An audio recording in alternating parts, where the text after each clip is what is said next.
Estamos con Charly Pisoni, subsecretario de Promoción de Derechos Humanos de la Nación. Gracias por venir, Charly.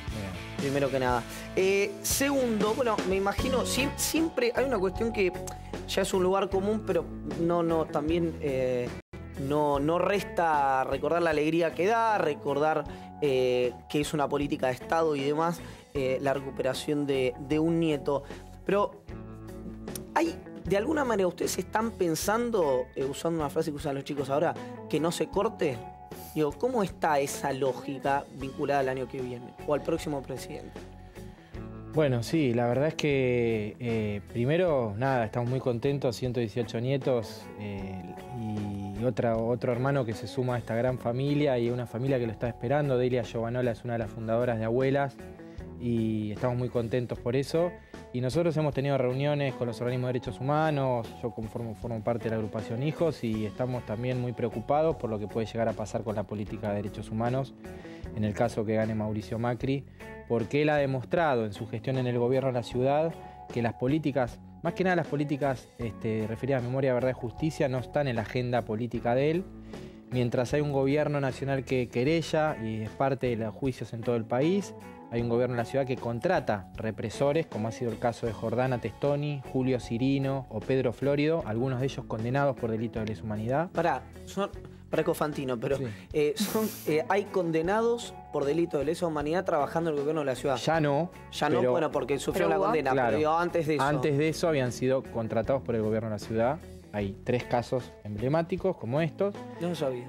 Mientras hay un gobierno nacional que abre espacios para la memoria, que eran centros clandestinos de detención, ya 30 en todo el país, hay otro que los desfinancia, no les da el presupuesto, los trabajadores están en forma precaria, han tenido que traspasar los sitios de ciudad a nación porque no se hacía cargo la ciudad. Mientras hay un gobierno nacional que apoya con la CONADI la búsqueda de los nietos. La CONADI es un organismo que depende de la Secretaría de Derechos Humanos y que busca a los nietos, trabajo que también hacen las abuelas. En la ciudad le han recortado los fondos que tenía, por ejemplo, Teatro por la Identidad, de parte de otros gobiernos de la ciudad que había antes, y nunca ha recibido Mauricio Macri a Estela de Carlotto, por ejemplo, ¿no? Entonces, estamos preocupados porque realmente esto no es una campaña social, es una realidad, ¿no?, de lo que sucede en la ciudad. Y además está decir, las políticas de derechos humanos, la ampliación de derechos, también es algo muy preocupante en todos los ámbitos, ¿no? Bueno, hoy la presidenta en su discurso dijo, ¿no?, esta frase una frase bastante fea de el curro de los derechos humanos que Mauricio Macri lo habría dicho. ¿Lo puedo defender en ese sentido? ¿Qué? ¿Con la frase esta? Sí, pues lo defendí en su momento y me tengo que hacer cargo de decirlo ahora, aunque la presidenta lo haya recordado y demás. Yo me acuerdo que en esa frase, él lo que estaba diciendo, estaba hablando, después podemos discutir eso, sobre sueños compartidos. Y para Mauricio Macri eso había sido un curro, entonces él dice, ese curro de los derechos humanos nosotros vamos a acabar. El diario La Nación incluso fue el que tituló "Vamos a acabar con el curro de los derechos humanos", y de ahí salió el resto. Pero no estoy queriendo decir que con esto Macri sea Pérez Esquivel, ¿no? Sí. Que contextualizando la frase. Exacto. Que dicho sea de paso, Pérez Esquivel hoy en un comunicado manifestó su voluntad, o anticipó su voto en realidad, por Daniel Scioli. Esto que no lo habíamos contado antes, parece aparte bueno en este marco. Pero bien es cierto que, por ejemplo, la Unión de Control de Espacios Públicos, la famosa UCEP, ¿eso de alguna manera es política de derechos humanos? Claro. ¿O lo estoy forzando? No, es política de derechos humanos porque nosotros entendemos la política de derechos humanos, la relacionamos con el movimiento de derechos humanos que denunció esas violaciones que hubo durante la dictadura en democracia. Pero los derechos humanos nosotros sabemos que es el derecho a la educación, al trabajo, a la salud, a la vivienda y al hábitat. La UCEP es algo que en un momento cuando trabajaba en la legislatura nos tocó denunciar. Es un espacio, un organismo que creó Mauricio Macri, que lo que hacía era desalojar a las personas en situación de calle a palazos, robándole sus pertenencias de noche, vestidos de negro, y está filmado además, no es que estamos inventando, ¿no? Y hubo una gran cantidad de operativos, casi 500 operativos en toda la ciudad. Otro ejemplo, las picanas Taser, que también estamos en una causa judicial ahora en la Corte Suprema. La legalización de la tortura, una pistola que dispara 50.000 voltios y que produce la muerte en muchos casos y además que produce tortura según la ONU, ¿no? Entonces, eso es lo que se viene el 11 de diciembre si gana Mauricio Macri, eso es lo que nos preocupa a nosotros. Y con respecto al curro, evidentemente todos condenamos a Jock Lender y tiene que ser investigado, juzgado y castigado si cometió algún delito. Eso lo opinamos todos. Ahora, nosotros lo que estamos diciendo es la política de derechos humanos de Mauricio Macri no está en la agenda de su gobierno. Y no estamos hablando solo de la memoria, la verdad y la justicia. Estamos hablando de que el plan Procrear, del plan Progresar para los jóvenes. Estamos hablando de un delito como la trata de personas, mientras hay un gobierno que lo tiene en la agenda pública, mientras se ocupa, se han rescatado 9.000 personas. Hay un Mauricio Macri, su mujer, Juliana Aguada, está siendo investigada por en sus talleres clandestinos de su marca Aguada encontrar personas que estaban en forma clandestina como esclavos haciendo la ropa de su marca, ¿no? O sea, esas son las dos políticas que están en juego. Perdón, hablando de trata... y de políticas. Y de políticas. Y de política. Ninguna quiere trata con fines de explotación sexual. La publicación que nos trajo Charlie Pisoni, desarrollada por la Secretaría de Derechos Humanos de la Nación. Bien vale aclarar, más que aclarar, contar que después de todo el quilombo que fue la votación de Julián Álvarez y Juan Ignacio Forlón como auditores de la Nación, también se votó el patrocinio gratuito a mujeres víctimas de violencia de género. ¿Cómo lo vieron eso? ¿Lo vieron con ese proyecto de Juan Manuel Abal Medina, creo que fue el proyecto? Es un proyecto que toma algunos de los reclamos de la marcha Ni Una Menos. Otro de los reclamos tiene que ver con la creación de un registro de femicidios. La Secretaría creó ese registro que ya venía trabajando hace rato. ¿Para qué la creación? Para tener un diagnóstico de la situación en todo el país, de a dónde hay que apuntar las políticas o en qué provincias o en qué municipios. Y otro de los reclamos era, por ejemplo, tener asistencia jurídica a las víctimas. La verdad, un gran proyecto de Juan Manuel Abal Medina. Nos llama muchísimo la atención que el PRO, Cambiemos, se hayan ido de la votación y no hayan votado este proyecto, porque evidentemente ahí está la realidad, ¿no? de los dos proyectos y modelos de país que hay. Un modelo que combate las violaciones de los derechos humanos y un modelo que quiere la impunidad.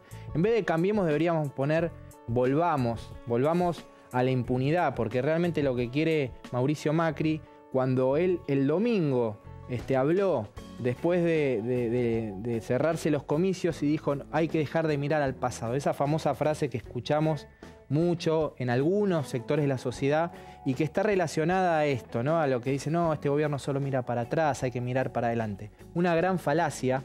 ¿Por qué? Porque que Astiz esté preso no tiene que ver con el pasado. Que Astiz hoy no lo crucemos en un bar tiene que ver con el presente, con que ninguna mujer querría dejar a un violador de mujeres con su hija, con su hijo, a un apropiador de bebés o a un torturador. Tiene que ver con el presente y con el futuro de un país sin impunidad. Una vez presencié una discusión de dos periodistas, uno muy fervientemente kirchnerista y el otro en las antípodas, respecto a esto, y decía, mira, como que hablaba que el kirchnerismo había sido cambio, que había sido maquillaje. Y dice, mira, el tipo que torturó a mi vieja ahora está preso. Eso para mí no es maquillaje, ¿no? Como hablando de, como dicen ustedes los peronistas, realidad efectiva. Con un, ¿no?, gran ejemplo. Sí, era un gran ejemplo. Me quedo un segundo en la inauguración del segundo tramo del Polo Tecnológico y volviendo al inicio de la entrevista con la recuperación del neto número 118. ¿El Banco Nacional Genético está en el Polo Tecnológico? ¿Va a funcionar ahí? El Banco Nacional de Datos Genéticos funciona adentro del Ministerio de Ciencia y Tecnología y va a funcionar dentro de las dependencias del Polo Tecnológico. Hoy estuvo su directora, la verdad que es algo que pedían las abuelas de Plaza de Mayo.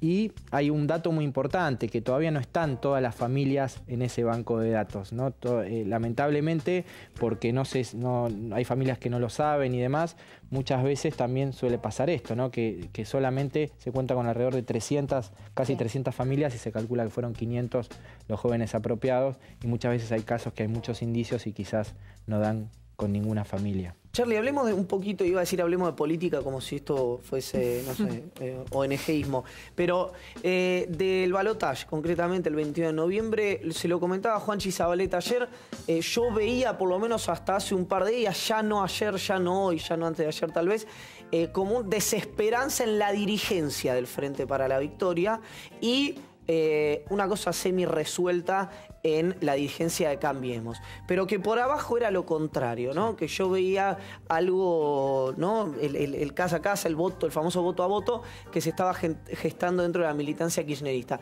¿Vos ves posibilidades de que este diagnóstico sea cierto y cómo crees que va a salir el balotaje? Digamos, ¿cómo crees que va a ganar por penales, como dice Scioli, o que es irreversible el crecimiento de Mauricio Macri? No, yo no creo que sea irreversible. Yo creo que quedan 16 días de campaña y yo creo que es muy importante el voto a voto.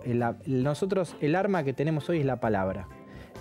Parecemos de alguna iglesia, pero es así, es charlar y discutir. Eso es lo que estamos haciendo nosotros en los barrios, los que militamos, entrando a un comercio. Hay un video que se viralizó de una chica en un colectivo, en el tren, en el subte, en la universidad.